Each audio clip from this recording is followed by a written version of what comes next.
Assalamualaikum everyone. This is Naima from the Department of Mathematics at Shahjalal University of Science and Technology. Welcome to today's lecture. In this session, we will discuss profit maximization in monopoly market. So, without any further delay, let's get started. First, let's understand what a monopoly is. Monopoly is a market structure where there is only one seller in the market producing a goods which does not have any close substitutes. Here we have two axes.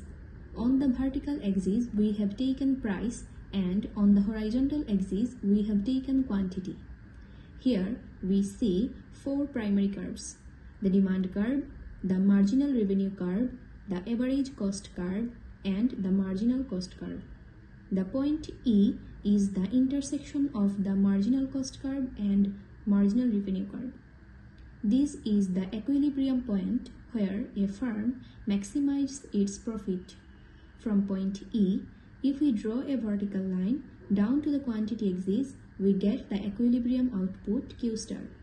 Extending this line up to the demand curve at point B, we determine the market price, which is P or OP. At this output level Q star, the average cost is indicated by point G on the average cost curve, which corresponds to the cost A on the vertical axis. Since the price is higher than the average cost, the firm is earning profit. This profit is represented by the shaded rectangular area AGBP. Now let's look at the two essential conditions for profit maximization in a monopoly. Condition for profit maximization. 1. We know profit is equals to total revenue minus total cost.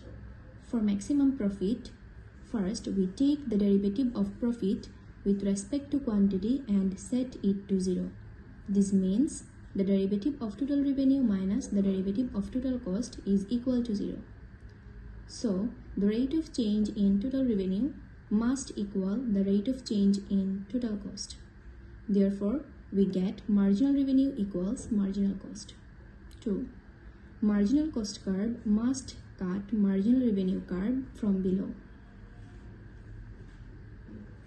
Suppose, first, that the firm is producing at a low level of output, such as Q1. In this case, marginal cost is less than marginal revenue. If the firm increased production by 1 unit, the additional revenue would exceed the additional costs, and profit would rise. Thus, when marginal cost is less than marginal revenue, the firm can increase profit by producing more units. A similar argument applies at high levels of output, such as Q2. In this case, marginal cost is greater than marginal revenue. If the firm reduced production by 1 unit, the costs saved would exceed the revenue lost. Thus, if marginal cost is greater than marginal revenue, the firm can raise profit by reducing production.